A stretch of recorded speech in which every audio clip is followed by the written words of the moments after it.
In this video, I'm going to share with you the exact thing you need to do to make sure that there's an even playing field for all of your online students.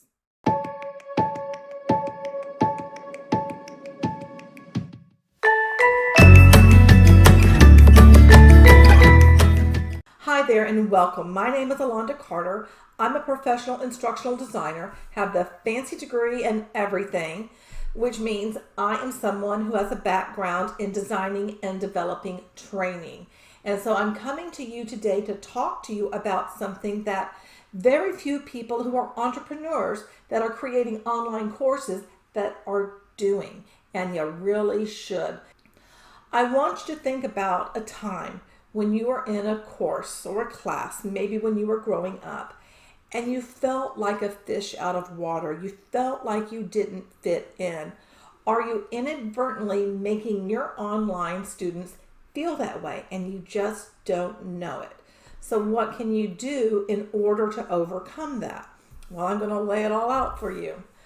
What you need to consider is basically it's the prior knowledge, the skills and knowledge that are expected to be in place before they learn from the content that you're teaching them, because you have like an end game in mind. You have a goal. You're leading them to be able to do something. And for them to be able to do that thing, oftentimes they need to have other skills in place. For instance, if you sign up to take salsa dancing and you're signing up for level 3, well, the expectation is for you to know everything at level 2 and at level 1 because you're signing up for level 3. Makes sense? Well, even though what you're teaching may not be dancing and not have, clear-cut levels, there might be some knowledge and skills that you're expecting people to have in place, and maybe they don't. So if they don't have those skills in place, what are you doing to support them? Are you actually supporting them so that they can get those skills and knowledge in place? If you haven't thought about this before and you haven't considered what you can do for these people, I'm going to give you some suggestions. One thing you can do is create a checklist for people. Another thing you could possibly do is create some pre-work. And in the pre-work, maybe you do an additional video or additional lesson. You do something to be able to help people to make sure that they have those skills in place. Maybe your thing is that they need other equipment, but you didn't specify what that equipment was. Perhaps there's software that they need, but you never told people that they needed this software. And they have to spend money on that software in addition to doing your course. Maybe they don't have the funds right now. So you need to think of what can you do to make sure that people know what they are getting into. If you are upfront and clear with people and you let them know these are the things that you need, these are the resources, this is the equipment that you need. If you don't have these things, this is where you go to get them, and you provide that information, then they're going to realize that they have other things maybe that they need to invest in.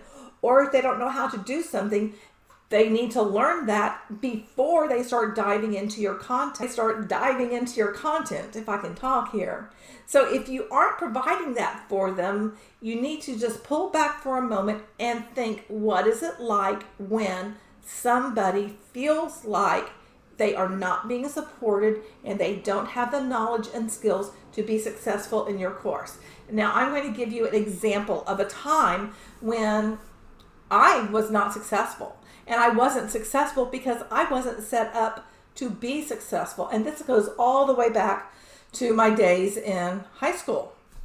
As a matter of fact, I had gone to a private school most of my life here in Houston, and then we moved to a small town. And when we came back, my mom wanted me to go back to that private school. And I had to take this test, and it was about math. And apparently, I had this mind for math. So I was put in advanced algebra.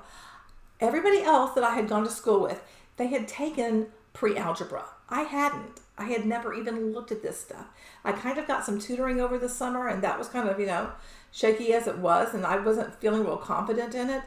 But when I started actually going to the real algebra classes, advanced class that I'm supposedly have this great mind for, all I did was fail. I failed algebra throughout my entire life in high school. So what does this have to do with your course? Well, as you can see, it was because I didn't have the foundation.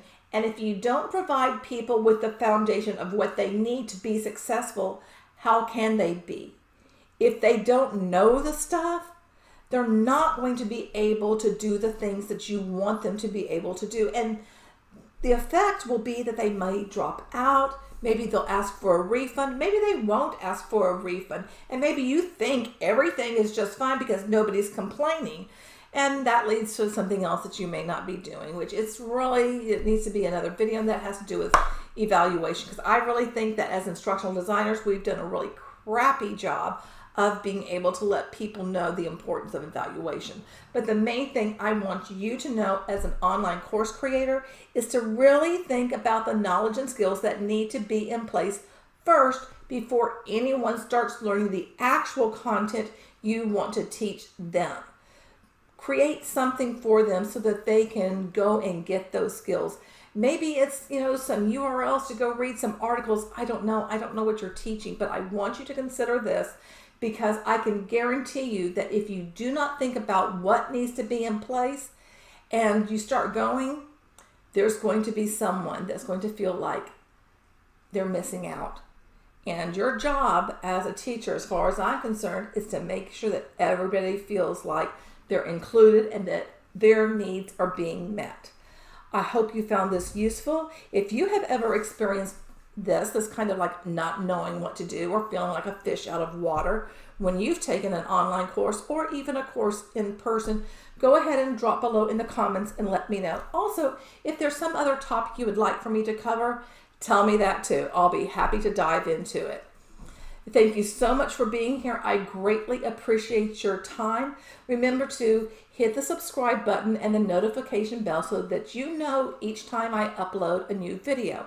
I'm creating weekly videos, trying to do 2 or 3 a week. That's all about course creation to help you create amazing courses. And remember this, change starts now.